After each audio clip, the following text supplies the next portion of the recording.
Today's kitchen helper is a product from a company called Tastefully Simple.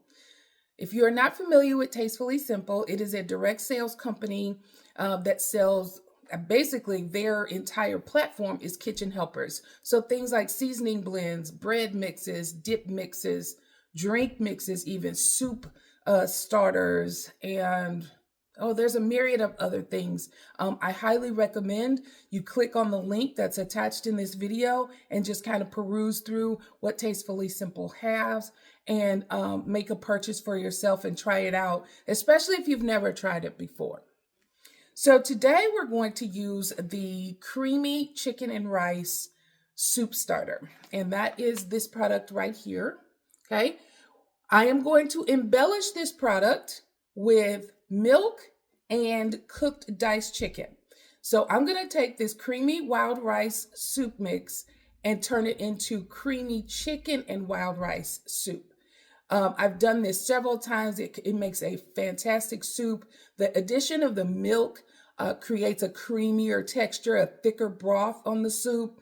And then adding the chicken, of course, increases the protein in the soup as well. So this is the one that we're going to use today. If you are interested in this creamy wild rice soup starter or any Tastefully Simple product, please do hit the link that's in the description. Take a look on that site and make your purchase there. They ship all over the United States. So wherever you are, you can get this product. So let's go ahead and get started. Okay, so here we have the rice mix from Tastefully Simple. It's simply, the directions call just for water, and that's the only other ingredient. We're going to step that up a little bit. Right here, I've got about 2.5 cups of milk. I'm going to add 2.5 cups of water to this milk to make the complete recipe. It calls for 5 cups of liquid, and I want to embellish it with that milk to get a creamier texture. Then here is 1 cup of cooked diced chicken. Now you can get a rotisserie chicken and just pull the meat off of that. This is actually chicken that I have cooked with Tastefully Simple's Magic Chicken. In another video, I'm going to talk about Magic Chicken to share that with you as well. It is an amazing product, and it really helps you to get that rotisserie flavor into your own like chicken breasts or chicken thighs at home. To make this recipe, I just need a big pot and a whisk, and I will also probably get a wooden spoon toward the end. But at first, to get this milk and water mixed with the mixture in the soup starter, you really want to whisk that and whisk it quickly so that it comes together. Okay, so I apologize, this angle isn't great, but this is the best that I can do.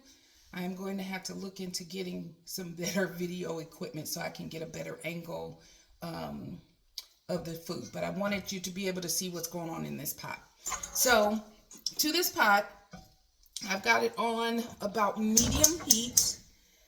Okay, we'll get that started. I'm going to go ahead and I'm going to put the liquid in. Now this is that same measuring cup. It had just the milk in it. I've added the water, so I'm just going to pour that in.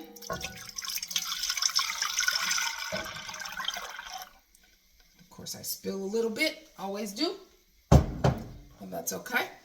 Okay, then I'm going to just go ahead and add the soup mix.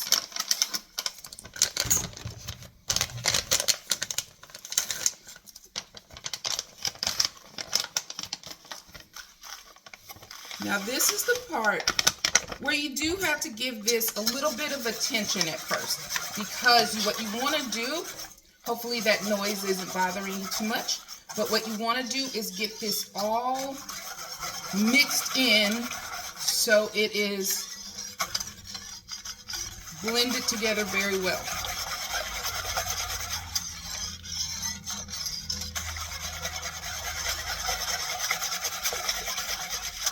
Hopefully you can see where that powder is starting to mix in with the liquid.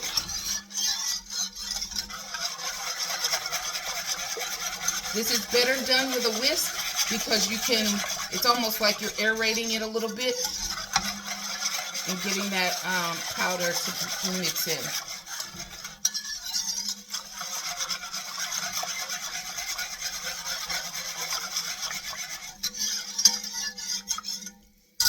I think that is pretty good. Okay. Now I'm going to bring this to a boil. Okay. Once it starts to boil, I will lower the temperature. I will lower the flame, and then I'll put a lid on it and let it simmer for about 45 minutes. About 15 minutes before it's done, so maybe at the 30-minute mark, that's when I will add the chicken.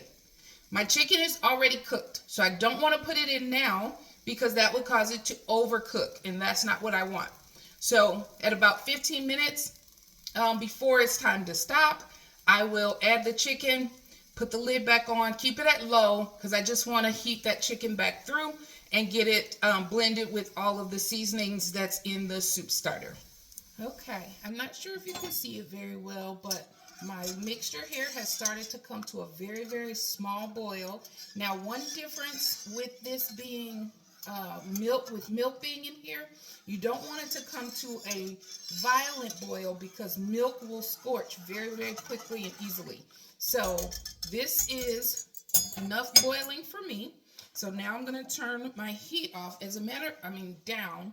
As a matter of fact, I'm going to move it to an eye in the back because my stove here is a little bit deranged, and even when it's on low, it will still be very high and it'll start to boil. So I don't want to do that because I don't want to burn my soup. So I'm going to move it to a back eye here, and I am going to check on it about every 10 to 15 minutes. Just give it a good stir, making sure that it is not starting to burn and stick to the bottom of my pot. Okay, we are in the last 15 minutes of the cook on our soup. Okay. I am just going to open it up and give it a quick stir. I apologize, I forgot to record when I put the chicken in, but I did add the chicken in already. And this last 15 minutes, it's just going to heat through. I've gotten out my wooden spoon now because I don't need to whisk anymore.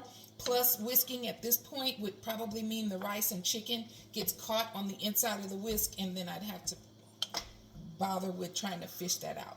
So I'm just giving a good stir. It has gotten quite thick, as you can probably see. You see, when you can coat the back of a knife, that is the consistency that you want. Okay. I am going to leave it to finish its simmer, and then I'm going to enjoy a bowl.